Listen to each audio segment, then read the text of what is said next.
Hi friends, ముందుగా అందరికీ Christmas శుభాకాంక్షలు. చక్కగా జరుపుకుందామా పండగని. కొంచెం ముందు చెప్తున్నాను మీకు. ఇకపోతే ఇది కంటిన్యూటీ, ఫ్రిడ్జ్లో పెట్టేది మంచిదా చెడ్డదా అనే దానికి. సో లాస్ట్ టైం మాట్లాడుకున్నాం ఫ్రిడ్జ్కి ఎంత అలవాటు పడిపోయాము అనేది. మనం ఎంత కూర మిగిలితే కూడా పెట్టేసుకుంటూ ఉంటాం కదా. సో జనరల్గా అలా తినకూడదమ్మా. మనం హెల్తీగా ఉండాలి అంటే ఏ పూటకు ఆ పూట చేసుకొని తినాలి. కానీ అంత ఓపిక ఎవరికి ఉంటుంది చెప్పండి. కాబట్టి ఒక్కరోజు తినండి మా ఫ్రిడ్జ్లో పెట్టుకున్నవి. కానీ పెద్ద డ్రాబ్యాక్ ఏంటి అంటే మనం ఫ్రిడ్జ్లో పెడితే చాలా అంటే బ్యాక్టీరియల్ గ్రోత్ ఉండదు అనుకుంటుంటాము, మైక్రో ఆర్గానిజమ్స్ ఉండవు అనుకుంటుంటాము. కానీ మీరు గమనించండి, మనం వెజిటబుల్స్ తీసుకొచ్చి యాజ్ ఇట్ ఈజ్ లోపల వేసేస్తాము, ఫ్రూట్స్ తీసుకొచ్చి యాజ్ ఇట్ ఈజ్ వేసేస్తాము. సో ఆ మైక్రో ఆర్గానిజమ్స్ అలా అలా కామ్గా ఉంటాయి, కానీ అవి ఎక్కడికి పోవు. అవసరమైనప్పుడు మళ్ళీ విజృంభిస్తాయి అనుకోవచ్చు అన్నమాట. యాక్చువల్గా మనం అనుకుంటూ ఉంటాం కదా, అంతకుముందు వాళ్ళు ఎంత ఆరోగ్యంగా ఉండేవాళ్ళు, మనకు అంత ఆరోగ్యం లేదు అనేసి. దానికి ఫ్రిడ్జ్ కూడా ఒక కారణం అంటే మీరు నమ్ముతారా కదా. మీకు చెప్తున్నాను కదా, నేను కూడా ఒక్కొక్కసారి ఫ్రిడ్జ్లో అవి తినాల్సి వస్తూ ఉంటుంది. మనం దోసపిండి, ఇడ్లీ పిండి అనుకోండి, ఫ్రిడ్జ్లోనే పెట్టుకుంటాం కదా, 2-3 రోజులకు వేసుకుంటాం. అంతకుముందు ఎలా చేసేవాళ్ళమ్మా, రుబ్బుకొని ఎప్పటికప్పుడు చేసుకునేవాళ్ళం. సో ఏవైనా పాత పద్ధతులు చాలా మంచివి, కానీ ఆ పద్ధతులను ఇప్పుడు మనం పాటించలేము. ఇకపోతే అన్నిటికంటే పెద్ద డ్రాబ్యాక్ ఏంటి అంటే, చాలామంది ఉదయాన్నే మనం వంట చేసుకోవాలి అంటే నైట్ కానివ్వండి, లేదా ఆ వారానికంతా వెజిటబుల్ కట్ చేసేసుకొనేసి పెట్టేస్తారు మా బాక్సుల్లో. అది టప్పర్వేర్లో కానివ్వండి, మామూలు ప్లాస్టిక్ బాక్సుల్లో కానివ్వండి, దేంట్లో అయినా కానివ్వండి. ఇది చాలా చాలా పెద్ద తప్పుమ్మా. అంటే ఎందుకు చెప్తున్నాను అంటే, కట్ చేసి పెట్టుకుంటే మనకు పని ఈజీ అవుతుంది, కానీ మనం కూరలు ఎందుకు తింటామా? వాల్యుబుల్ న్యూట్రియంట్స్ కోసం కదా. అవన్నీ మీకు చాలా పోతాయమ్మా, ముఖ్యంగా vitamin C and B complex. Cut చేశారు అంటే చాలా తగ్గిపోతాయి.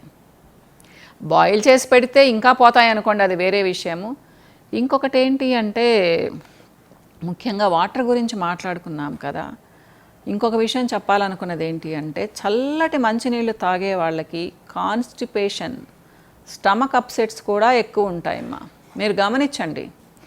ఎందుకు అంటే, మీరు చల్లటి నీళ్ళు తాగంగానే ఇంటెస్టైన్స్, స్టమక్ ముడుచుకొని పోద్ది, కాంట్రాక్షన్స్. సో దానివల్ల చాలా ప్రాబ్లమ్స్ వస్తాయమ్మా.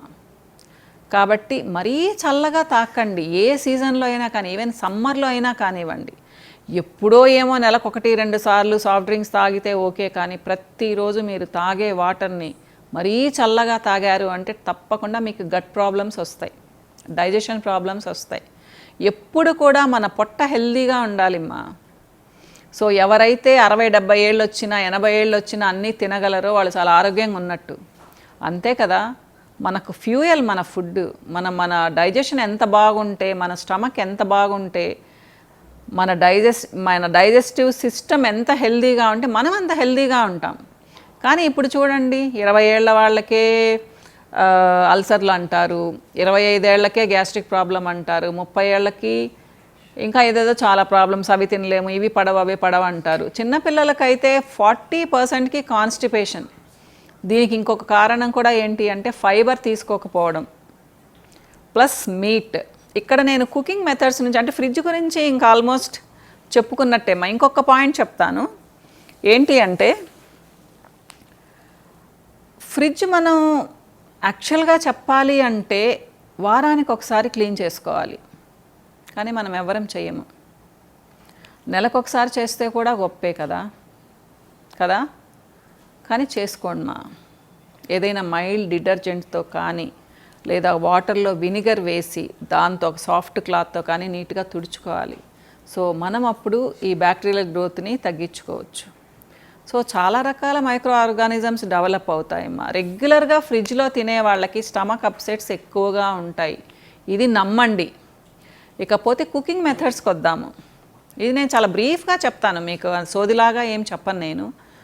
సో మన వాళ్ళు అంతకుముందు ఏం చేసేవాళ్ళు, మా కట్టెల పొయ్యిలో తగినంత మంట పెట్టేవాళ్ళు, కొంచెం సేపు ఉంచి తీసేసేవాళ్ళు. మనం ఇప్పుడు ప్రెషర్ ప్యాన్స్ యూస్ చేస్తూ ఉన్నాము. ప్రెషర్ ప్యాన్ వల్ల తెలిసిందే కదా మీకు, ప్రెషర్ ఎక్కువైపోయేసి చాలా విటమిన్స్ అండ్ మినరల్స్ డిస్ట్రాయ్ అయిపోతాయి. కనీసం ఒక 20 నిమిషాలు వండాల్సింది, అరగంట వండాల్సింది మీకు 5-10 నిమిషాల్లో అయిపోతుంది. దానివల్ల మీకు రావాల్సిన న్యూట్రియంట్స్ అన్నీ చాలా వరకు డిస్టర్బ్ అయిపోతాయి. టెక్స్చర్ తగ్గిపోతుంది, సో టేస్ట్ తగ్గిపోతుంది. అంటే మా ఏజ్ వాళ్ళం అనుకుంటూ ఉంటాం రోటి పచ్చళ్ళు చాలా బాగుంటాయి, సిమ్లో ఉడకబెడితే చాలా బాగుంటాయి ఇలా అన్నమాట. మన ఓల్డ్ మెథడ్స్ చాలా మంచివమ్మా నిజంగా. అంటే ఇది చెప్పుకోవాలి అంటే ఎంతో పెద్ద టాపిక్, కానీ నేను చాలా బ్రీఫ్గా చెప్తాను. సో ప్రెషర్ ప్యాన్లో అవసరమైతే తప్పితే వండకండి, ఇది నేను చెప్పాలనుకున్న ఒక పాయింట్.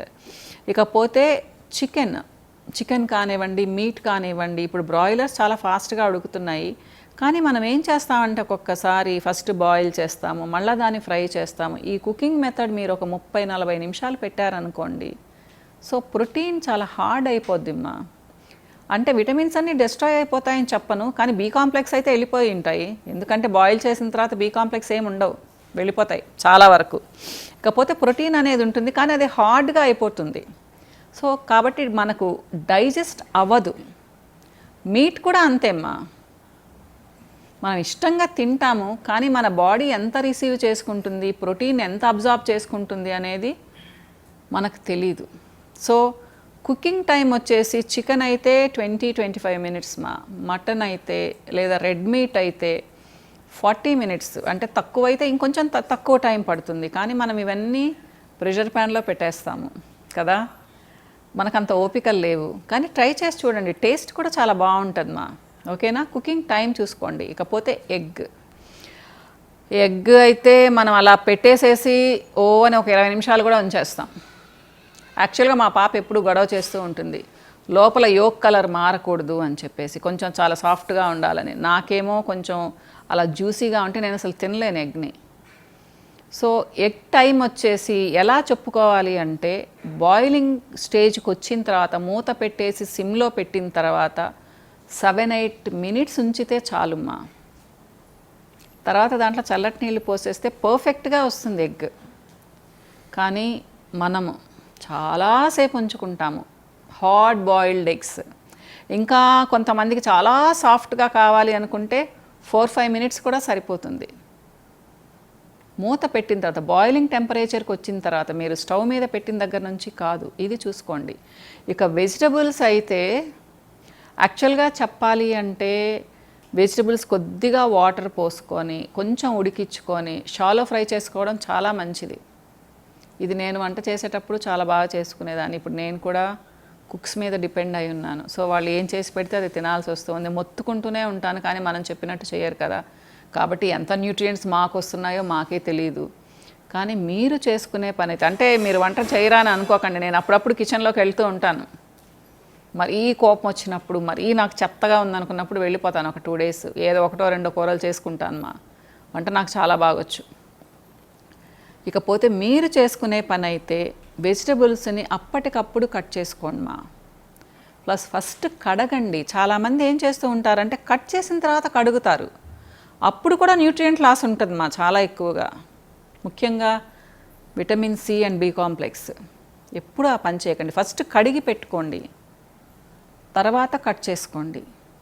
అంటే ఇప్పుడు వంట చేసుకుంటున్నామంటే 10-15 నిమిషాల ముందు. అలానే ఫ్రూట్స్ కూడా మీరు కట్ చేసి ఫ్రిడ్జ్లో పెట్టుకొని ఎప్పటికో తినకండి, అది చాలా తప్పు.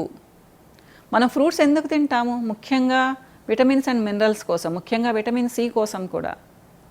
సరేనమ్మా, మీరు ఫ్రిడ్జ్లో పెడితే కూడా విటమిన్ సి డిస్ట్రాయ్ అయిపోతుంది. కానీ దీనికి కాంట్రవర్సీ ఉంది. ఈ మధ్య ఒకళ్ళు కొత్తగా చెప్పేది ఏంటి అంటే, మీరు నీట్గా ప్యాక్ చేసి పెట్టారు అంటే అసలు దాంట్లో న్యూట్రియంట్స్ ఎక్కడికి వెళ్ళవు, విటమిన్ సి కూడా పోదు, బి కాంప్లెక్స్ కూడా పోదు అని చెప్తున్నారు. కానీ ఇది నేను చెప్పలేకుండా ఉన్నాను, ఇది కొత్తగా వచ్చిన స్టడీ మరి ఆవిడ ఎలా రీసెర్చ్ చేశారో ఏమో తెలియదు. కానీ ఆవిడ ఏంటంటే చక్కగా కట్ చేసుకొని నీట్గా ప్యాక్ చేసుకొని పెట్టుకున్నారు అంటే వారం 10 రోజులు కూడా అలానే ఉంటాయి, న్యూట్రియంట్స్ లాస్ ఉండదు అని చెప్పారు. ఇది ఇంకా కాంట్రవర్షియల్ టాపిక్, ఇంకా మనకు తెలియదు దీని గురించి పూర్తి నిజాలు. ఏదేమైనా కానీ ఫ్రెష్గా కోసుకొని తింటాం వేరు. ప్లస్ పెరుగు మజ్జిగ కూడా తినేటప్పుడు ముందు తీసి పెట్టుకొని తినండి, కనీసం 1 గంట ముందు తీసి పెట్టుకోండి. ప్లస్ ప్రతి ఒక్కటి చల్లగా కావాలి అని చెప్పేసి కట్ చేసి ఫ్రిడ్జ్లో పెట్టుకొని 1 గంట తర్వాత తీసి ఫ్రూట్ సలాడ్స్ లాంటివి అట్లాంటివి తినకండి. ఐస్ క్రీమ్ అంటే ఎలాగో తింటారు. మనము కుకింగ్ మెథడ్స్ ఎంత మంచిగా ఫాలో అయితే మనకు న్యూట్రియంట్స్ అంత బాగా వస్తాయి. సో ఇప్పుడు చాలామంది చెప్తూ ఉన్నారు మట్టి గిన్నెల్లో చేసుకుంటే చాలా బాగుంటుంది అని. మట్టి గిన్నెల్లో చేసుకోవడం అనేది మనకు కుదరదు. కానీ బ్రాస్ కానీ స్టీల్ కానీ వాడాలి. ఇంకా ఐరన్వి కూడా వాడచ్చు. సో తుప్పు పట్టకుండా ఐరన్వి చేసుకుంటే కూడా చాలా చాలా మంచిది మా. సో ఇలా మనం కొంచెం జాగ్రత్తగా వంటలు చేసుకున్నాం అంటే ఇంటిల్లిపాదమే చాలా హెల్దీగా ఉండొచ్చు.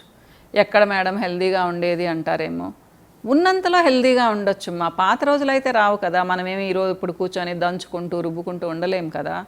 సో ఉన్నంతలో మనకు వీలైనంతలో కొంచెం ఓల్డ్ మెథడ్స్ కొంచెం ఫాలో అవుతూ కుకింగ్ మెథడ్స్లో కొంచెం జాగ్రత్తగా ఉన్నాము అంటే తప్పకుండా బాగుంటుంది. కానీ డీప్ ఫ్రైస్ వారానికి 2 సార్ల కంటే తినకండి. ఎవరైతే డీప్ ఫ్రైస్ ఎక్కువగా తింటారో వాళ్ళకి క్యాన్సర్స్ వచ్చే ప్రమాదం ఎక్కువగా ఉంటుంది. ముఖ్యంగా స్టార్చీ ఫుడ్ అంటే చిప్స్ లాంటివి చాలామంది తింటూ ఉంటారు. అదే పనిగా బయట చిప్స్ తెచ్చుకొని లేదా ఇంట్లో చేసుకొని తింటూ ఉంటారు. అలానే ఇప్పుడు చామగడ్డలు అనుకోండి, చామగడ్డలతో చిప్స్ చేసుకుంటారు, అరటికాయలతో చిప్స్ చేసుకుంటారు. డీప్ ఫ్రైలు, కాకరకాయ మంచిదని చెప్తే కాకరకాయతో డీప్ ఫ్రై చేసుకుంటూ ఉంటారు. సో కొంచెం షాలో ఫ్రైలు చేసుకోండి మా, ఆరోగ్యంగా ఉంటాము. అలానే కాచిన నూనెను అస్సలు వాడకండి మా. అంటే ఇప్పుడు ఈరోజు ఏదైనా డీప్ ఫ్రై చేశారు, దాన్ని జస్ట్ పోపుకు పెట్టుకోండి, అంతేకాని మళ్ళీ దాంట్లో డీప్ ఫ్రై చేయకండి. చాలా తప్పిది, అది ఏదైనా కానివ్వండి. అలానే ఏంటి అంటే నెయ్యి, ఇది మనం చాలామంది చేసే పొరపాటు. నెయ్యి గిన్నెలో వేసుకుంటాము, ఈ సీజన్లో గడ్డ కట్టిపోతూ ఉంటుంది. నేనేం చెప్తాను అంటే మనం ఏదైనా వంట చేసుకున్నప్పుడు దాని పక్కన గ్యాస్ స్టవ్ పక్కనే పెట్టాము అంటే చక్కగా మెల్ట్ అయిపోతుంది. కాదు, తీసుకెళ్ళి డైరెక్ట్గా స్టవ్ మీద పెడతారు. అలా చేసినందువల్ల మీకు విటమిన్ ఈ పూర్తిగా డెస్ట్రాయ్ అవ్వడమే కాకుండా అది కూడా కార్సినోజెనిక్, క్యాన్సర్ కారకంగా మారిపోతుంది. నెయ్యి తినమని చెప్తాము, కానీ కొంచెం కాచుకొని తినండి. నేనైతే చాలా తిడతాను, నేనైతే వేడి అన్నంలో వేసేసుకుంటాను నెయ్యిని. అది ఉత్తమమైన పద్ధతి. వేడి అన్నంలో వేసుకోవడం, వేడి చపాతీల మీద వేసుకోవడం, వేడి కర్రీలో వేసుకోవడం. మ్యాక్సిమం వీలైనంత వరకు రీబాయిలింగ్ చేయకండి మా నెయ్యిని. సో మనం నెయ్యి తినేది విటమిన్ ఈ కోసం. నెయ్యి ఎవరైతే తింటారో వాళ్ళకు స్కిన్ చాలా షైనింగ్తో ఉంటుంది. ఆ షైనింగ్ మీకు రావాలి అంటే ఊరికే మరగపెట్టకండి నెయ్యిని. వేడిగా ఉండే కూరల్లో అన్నంలో వేసుకొని తినండి. లేదా చెయ్యాలి అంటే డబుల్ బాయిలింగ్, కింద ఒక గిన్నె పెట్టి దాంట్లో వాటర్ వేసి దాంట్లో నెయ్యి పెట్టండి, అంతేకాని స్టవ్ మీద డైరెక్ట్గా పెట్టకండి మా. ఇంకా చాలా విషయాలు మీతో మాట్లాడుకోవాలని ఉంది, టైం లేదు. ఇంకో వీడియోలో మళ్ళీ ఇలాంటివి చాలా చెప్పుకుందామా. ఇంకో వీడియోలో కలుస్తాను. బాయ్.